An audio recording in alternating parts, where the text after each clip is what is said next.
Welcome back. Again, sorry if there's any interruptions. I'm at work. Already covered 1 through 4. There's previous videos, go check them out. I do encourage you all to read along with whatever translation you got or you find useful. I covered in the first one that I read out of the scriptures, so it's just a heads up. Drop my bookmark. Alright. Genesis 5. This is the book of the genealogy of Adam.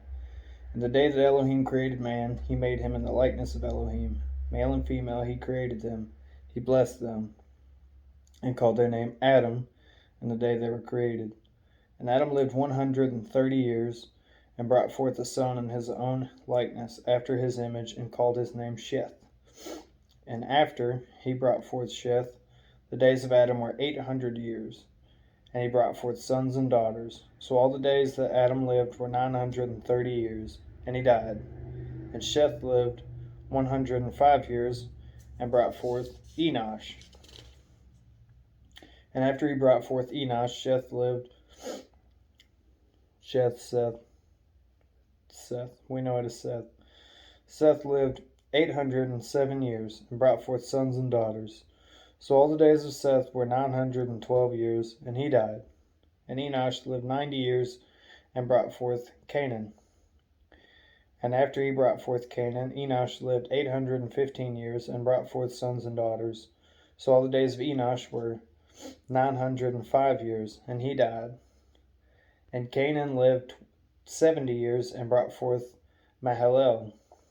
And after he brought forth Mahalalel, Canaan lived 840 years, and brought forth sons and daughters. So all the days of Canaan were 910 years, and he died. And Mahalalel lived 75 years, and brought forth Yered. And after he brought forth Yered, Mahalalel lived 830 years, and brought forth sons and daughters. So all the days of Mahalalel were 895 years, and he died. And Yered lived 162 years, and brought forth Hanok. And after he brought forth Hanok, Yered lived 800 years, and brought forth sons and daughters. So all the days of Yered were 962 years, and he died. And Hanok lived 62 years, and brought forth Methuselah. And after he brought forth Methuselah, Hanok walked with Elohim 300 years, and brought forth sons and daughters. So all the days of Hanok were 365 years. And Hanok walked with Elohim. Then he was no more, for Elohim took him. And Methuselah lived 187 years, and brought forth Lamech. And after he brought forth Lamech, Methuselah lived 782 years, and brought forth sons. So all the days of Methuselah were 969 years, and he died.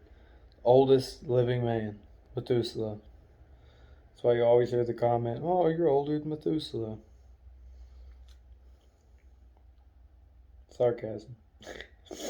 And Lamech lived 182 years, and brought forth a son, and called his name Noah. Everyone should know the story of Noah. If you don't, I recommend you go back or follow along. Saying, "This one does comfort us concerning our work and the toil of our hands, because of the ground which Yahweh has cursed." And after he brought forth Noah, Lamech lived 595 years, and brought forth sons and daughters. So all the days of Lamech were 777 years, and he died. And Noah was 500 years old, and Noah brought forth Shem, Ham, and Japheth. And it came to be, this is 6, and it came to be, when men began to increase on the face of the earth, and daughters were born to them, that the sons of Elohim saw the daughters of men, that they were good, and they took wives for themselves, all of whom they chose. And Yahweh said, My spirit shall not strive with man forever in his going astray. He is flesh, and his days shall be 120 years. The Nephilim were on the earth in those days, and also afterward, when the sons of Elohim came into the daughters of men, and they bore children to them. Those were the mighty men who were of old, the men of name. The Nephilim were actually angel babies. The book of Enoch, which is not it's not included in the Bible. That was a church decision so many years back. I don't have the exact day wrote down or offhand, but I highly recommend reading the book of Enoch. It is definitely biblically inspired. I have a copy myself, and it explains a lot of the Nephilim in greater context. In fact, you'll notice that if you read this book, a lot of it actually goes back to the book of Enoch. So definitely a good read. I highly recommend it. I might get into it and read it on camera. We'll see how that goes. Number 5. And Yahuwah saw that the wickedness of man was great in the earth, and that every inclination of the thoughts of his heart was only evil continually. And Yahuwah was sorry that he made man on the earth, and he was grieved in his heart. Imagine how bad things would have had to have been for him to feel sorry that he made man. That's the same crookedness, the same worthlessness, as you'll see later in the book. It's known as worthless. It's got to be a wicked group of people, or a bunch of people, other than Noah and his family, that he was sorry to make us. That says something. That speaks great numbers. And I can only help to wonder what he would think if he looked down on the earth today and saw all that we do, and saw men, saw women, seeing what this world is now. Which, you know, he is looking. But I can only imagine what his thoughts would be this day. And Yahuwah was sorry that he made man on the earth, and he was grieved in his heart.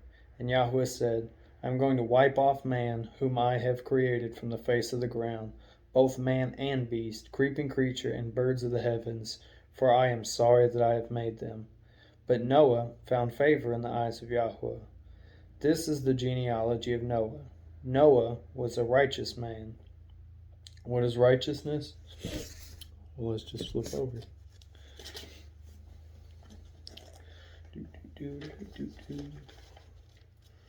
Sorry, not sorry if I do a bunch of flipping. This is stuff that was never done for me. 1 John, where's that?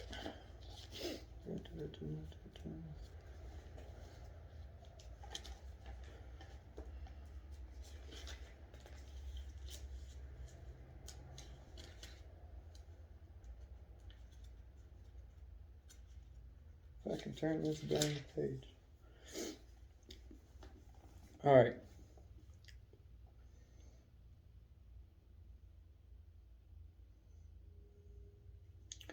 So, a lot of people have asked, what is sin? Sin in 1 John 3:4 is related as lawlessness. 4 says this. 1 John 3:4 says this. Everyone doing sin also does lawlessness, and sin is lawlessness. So, now we have an understanding of sin. Hang on. Sorry about that. So, righteousness, we come over here to Luke.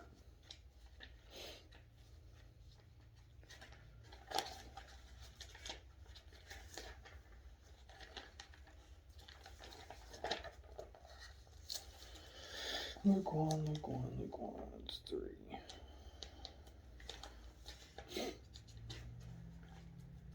That's 2.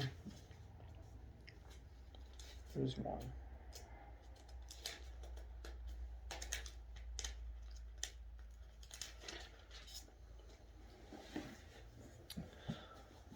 Luke 1, verse 6. And they were both righteous before Elohim, blamelessly walking in all the commands and righteousnesses of Yahweh. So righteousness is blamelessly walking in the commands. Good to know. I was always taught you couldn't be righteous. There was no good people. Righteousness is blamelessly walking in the commands of Yah. So says the book that He has provided us. Interesting. Don't trust man, trust God.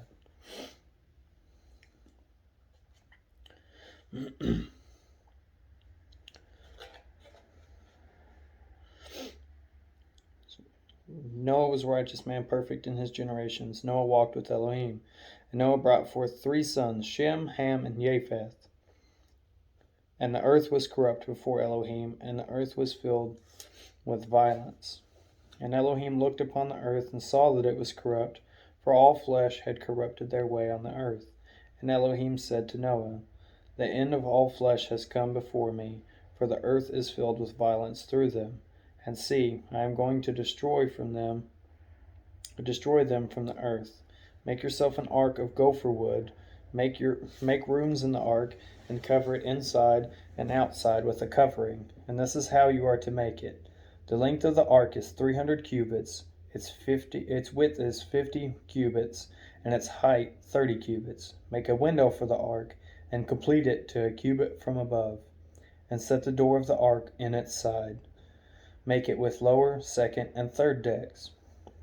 And see, I myself am bringing flood waters on the earth to destroy all flesh, in which is the breath of life from under the heavens. All that is on the earth is to die. And I shall establish my covenant with you. This is the first covenant between Yahweh and man. The first covenant. I believe there's a total of 7 covenants total, and none of them cancels out the others. They all stack upon each other. For example, he says in here that the rainbow, after the flood, after Noah built the ark and all that, the rainbow was given to us as a promise that He would not flood the earth again. We still see rainbows. That is God's promise to us, that we're not going to see any more flooding. The Father has promised us, and that never goes away. Nothing in this book ever goes away. We are still supposed to keep Torah. We are still supposed to follow all of His commandments to the best of our broken abilities. Period. No ifs, ands, or buts. All of these covenants stack one on top of another. And I shall establish my covenant with you, and you shall come into the ark, you and your sons and your wife and your sons' wives with you, and all the living of all flesh. 2 of each you are to bring into the ark, to keep them alive with you, a male and a female, of the birds after their kind, and of the cattle after their kind, and of all creeping creatures of the ground after their kind. 2 of each are to come with you, or to come to you, to keep them alive. As for you, take of all food that is eaten, and gather it to yourself, and it shall be food for you and for them. And Noah did according to all that Elohim commanded him, so he did. We're going to end there. Thank you guys for following along. Keep checking in for updates. Hit the subscribe button, ring the bell, look at all the notifications, so you'll get all the notifications. And I don't have a regular routine on any of these videos. I'm just kind of posting them day by day, as you can tell. But again, we're going to read from the first to the last page of this book. Thank you guys for tagging along. Shalom.